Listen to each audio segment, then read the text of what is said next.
All right, ladies and gentlemen, you are welcome to another great episode on your favorite political talk show, The Truth with Ben Jokes.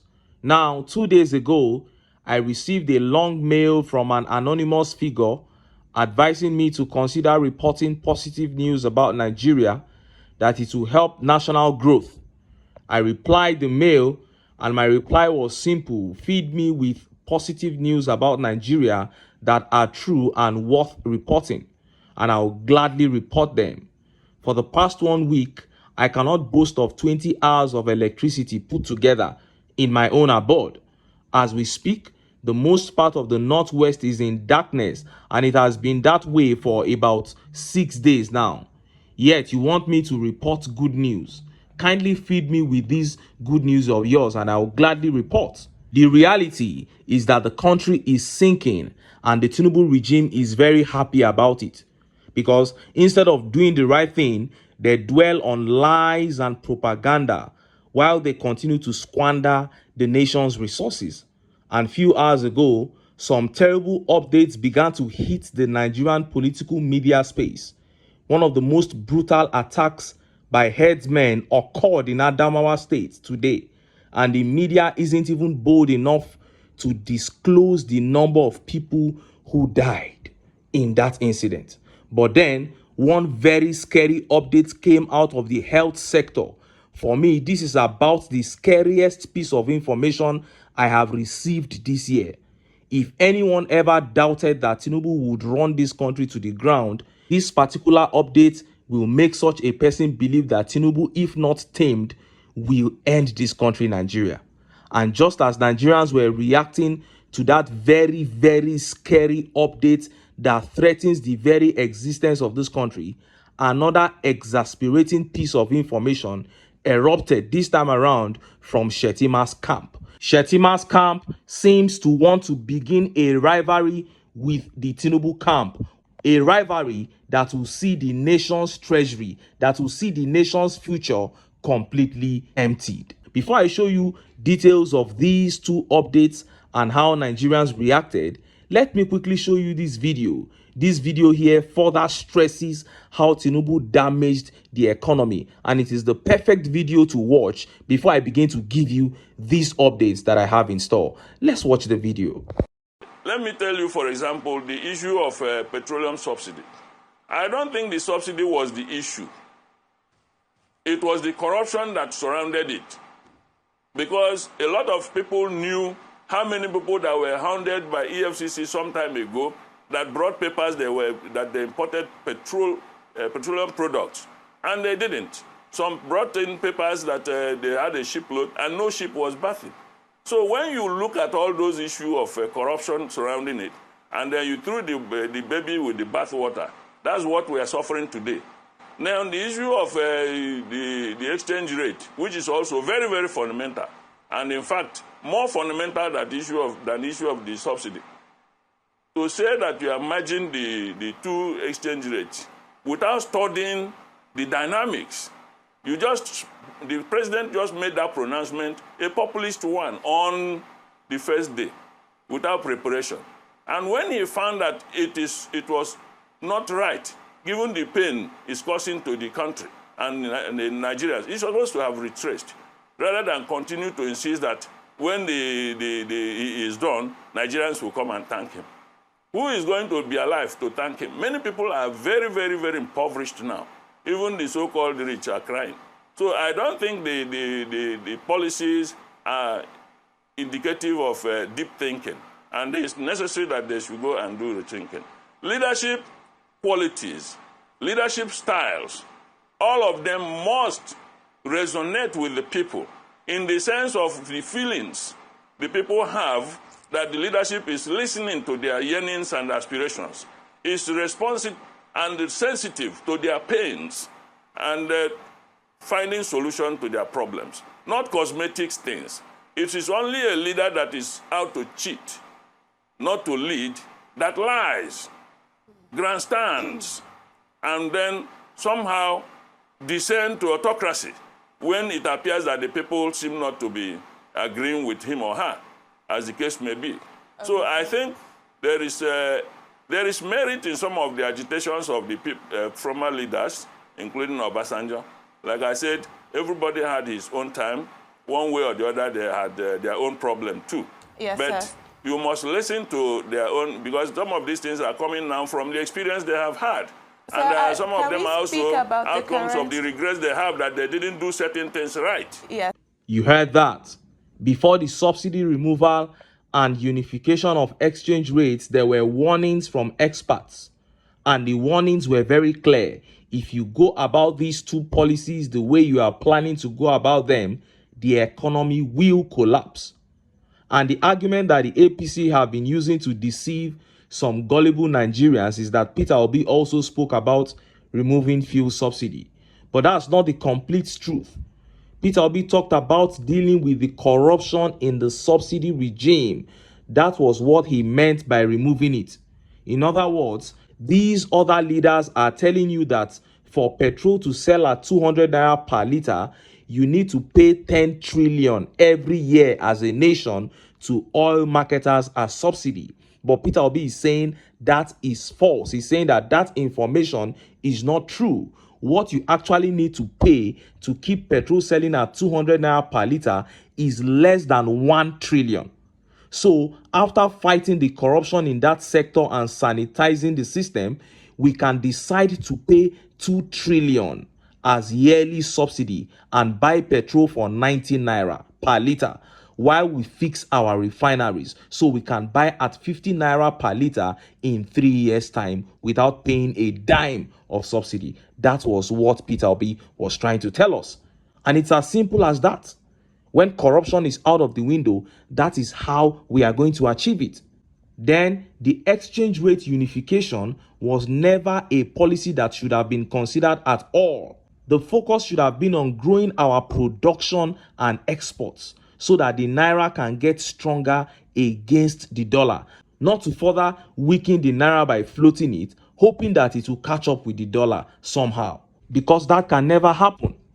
But TINUBU, who believes that no be statistics we go chop, he does not believe in intelligence. He went ahead and carelessly carried out those two disastrous policies, and here we are, a sinking ship of a nation. Now, let us look at those two updates that have become the major talking points in the Nigerian media space right now. First, it is that terrible update coming out of the health sector, and next is that shocking announcement coming out of Shettima's camp as they move to rival the TINUBU camp. Let's begin with the update from the health sector. Look at how the papers reported it. No fewer than 50% of private hospitals have shut down, while existing ones are currently struggling to survive due to operating costs. The Guild of Medical Doctors raised the alarm that healthcare providers were grappling with increasing financial burdens, which was threatening the sustainability of many facilities across the country. In an interview with Sunday Punch, President of the GMD, Dr. Raymond Kuti, stated that private hospitals were struggling to meet their operational expenses, particularly in areas such as electricity and medical supplies. Kuti lamented that the decline in patient patronage has exacerbated an already dire situation, leaving many hospitals on the brink of collapse. Averagely, 3 out of 6 private hospitals are shutting down every month in Nigeria, and this trend is primarily driven by the challenging economic environment, Kuti explained. He noted that the running cost for hospitals had escalated significantly, particularly for those classified as Band A facilities, which now spend more on energy compared to previous years. Kuti, who doubles as the Chief Medical Director at Prism Healthcare Limited, added that majority of medical consumables used in hospitals were imported, noting that the current exchange rate has made the items expensive. The cost of consumables has increased by a staggering 500%, he stated. According to him, the matter is compounded by a workforce crisis, as many young healthcare professionals were choosing to leave the country in search of better opportunities, a phenomenon popularly referred to as japa. The exodus has resulted in significant staff shortages, making it even more challenging for the remaining hospitals to provide adequate care. Kuti also stressed that there was a troubling trend in patient behavior, as many people were hesitant to seek medical treatment and often resorted to self-medication or local remedies before considering a visit to the hospital due to the economic downturn. People are struggling to afford healthcare, which leads to a delay in seeking necessary medical attention, he said. To address the issues, he called for a comprehensive overhaul of Nigeria's healthcare system. We need the government to recognize the challenges we face and provide the necessary support to ensure that private hospitals can continue to operate and serve the community, he urged. 50% of private hospitals have shut down, and 3 out of 6 of the existing ones are staggering. They are about to shut down. Can you see what these people have done to Nigeria? Very soon there will be no hospitals to run to, because the public hospitals, they have destroyed them with corruption, and the private people that are managing to do the business, they are killing them with bills so that they can shut down too. Meanwhile, they treat themselves abroad. Can you see what these people are doing? When we say they have come to kill, to steal, and to destroy, you say we are exaggerating. Can you see this? And Olanusi Akintayo here says everything in Nigeria is going down, down, down. This is just under 1 year of Agbado presidency, but we are being told he's building Nigeria. Well, and this tweet here by Rare Breed says, hospitals, hospitals. Nigerians, do you all understand what that means? Oh God, please, that means serious disaster. The healthcare system is about to totally crash. My God. And this tweet here says, the thief comes only to steal, to kill, and to destroy. That is it. That is what I've been saying here. And Femi here says, Tinubu's economy has made Nigerians healthier than they've ever been in history of the country. Nigerians don't need hospitals. We will return to drinking herbs when we get sick. Clowns. That is Femi being sarcastic there. And Kayode Abraham here says, Nigerians now patronize native doctors and herbalists and conjurers when they are ill or feel sick because of the high cost of drugs, surgeries, deliveries, and consultation fees. Pathetic situation. Very, very pathetic. Indeed, the poverty capital of the world. And just as Nigerians were yet pondering on this very exasperating update came out of the Shettima camp. Look at how the papers reported it. Shettima's life at risk. Borno Speaker demands new aircraft for VP. Speaker of the Borno State House of Assembly, retired Honorable Abdulkarim Lawan, has said that the life of Kashim Shettima is at risk as a result of the faulty presidential aircraft he uses to represent Bola Tinubu in official engagements across the globe. He said this after Nigeria's number 2 citizen cancelled his trip to the Commonwealth Summit in Samoa over an incident at an airport in New York, United States.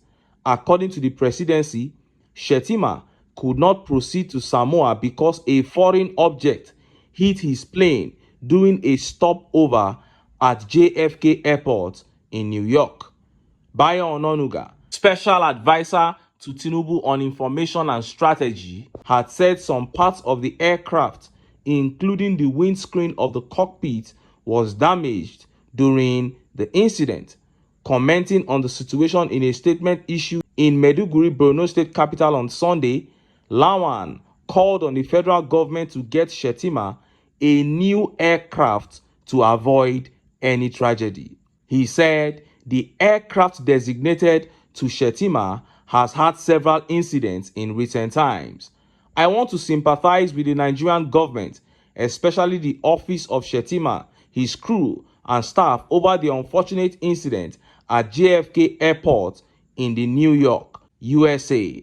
I also express my gratitude to Allah for saving the precious life of Kashim Shettima and those on board the ill-fated VP's plane, even as I urge the Nigerian government to demand a thorough and timely investigation from the United States government over the incident that affected Kashim Shettima's plane at one of the most secure spots in the world. The life of Shettima and that of his crew officials stand at risk while using the old and faulty presidential aircraft. Therefore, there is the urgent need to acquire a new aircraft to Senator Kashim Shettima so as to avoid this recurrence of air mishaps, he said. Early this year, the House of Representatives Committee on National Security and Intelligence mandated the federal government to acquire new aircraft for TINUBU and Shettima, but the presidency came under intense public scrutiny, and in the end, only that of TINUBU was acquired. So they said, let us acquire for TINUBU and Shettima. And because of the public uproar, they acquired for only TINUBU. Now, Shettima's camp began to conjure things up. They are now conjuring everything up to rival the TINUBU camp, to the point that they have finally come out to demand that a brand new aircraft should be purchased for Shettima too. With all that is happening in this country, this is what these guys are talking about. And I want Nigerians, I am even happy that they are saying this. Because when we tell people that these guys don't care, some people will be trying to defend them. So let it happen like this. Let them be throwing it at the faces of Nigerians like this. And look at how Nigerians reacted. Let's take some of the tweet reactions. This tweet here by Matthias Chia says, make una sell this country, give me my share, and make everybody carry the go. Useless people who never fail to disappoint. That is it, a set of very useless people. You already know their next plan. From when I heard of that incident, when they reported it, that something hit the cockpit, a strange object hit the aircraft, I knew that this was where they were going. And this tweet here by Mega sarcastically said, as a wealthy country with no financial problems, Shettima deserves not only a new jet, but also a new country of his own. That is it. Just bring out money and build him a new country of his own. And Omar Zarma says, you people are very stupid and inconsiderate of the economic hardship.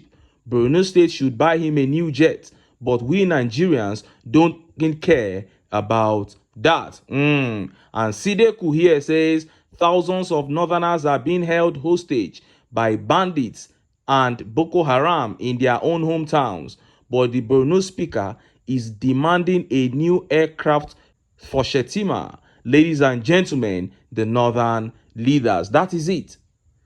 In this same Borno state, people are in bondage. People are living in bondage there, and we are not talking about the movie. But this lawmaker is not concerned about that one. He is worried about new aircraft for Shettima. What a shame. And Mohammed Sani here says, it is very easy to predict these thieves. That is it. Very easy to predict. From the moment they started talking about that strange object hitting the jet, almost everybody knew that this was where they were going. And Abdallah here says, why not buy for Remi, TINUBU, and Nana Shettima too? They need this infrastructure to deliver. Empty the treasury. Do whatever you want if Nigerians will not react. And Sulaiman here says, at this point, they should just cuckoo sell the country and give everybody his own share. Pathetic. So it is now an issue of rivalry between the TINUBU camp and the Shettima camp. You guys cannot be riding in a new private jet while we will be riding the old ones. No, they had to come out and demand their own. So you spend, I spend. You loot the treasury, I loot the treasury. You bring up a silly demand, I bring up a silly demand. That is what is happening. All at the expense of the people. Before you know it now, they'll call for another loan. And remember, just some weeks ago, they said Nigeria was the second most indebted country in the world. And that was before the $500 million World Bank loan dropped. So by now, we will be the most indebted country in the world, and very soon they'll call for another loan to buy jets for Shettima. So we are consolidating our spot as the most indebted country in the world. That is what the APC is doing to us. But I'm not surprised. They have come to steal, to kill, and to destroy. And this is what we keep telling Nigerians, that if we want to have a country at all in the nearest future, then we must keep sentiments aside, come together, and kick these guys out of power. But until then, make I still enter town.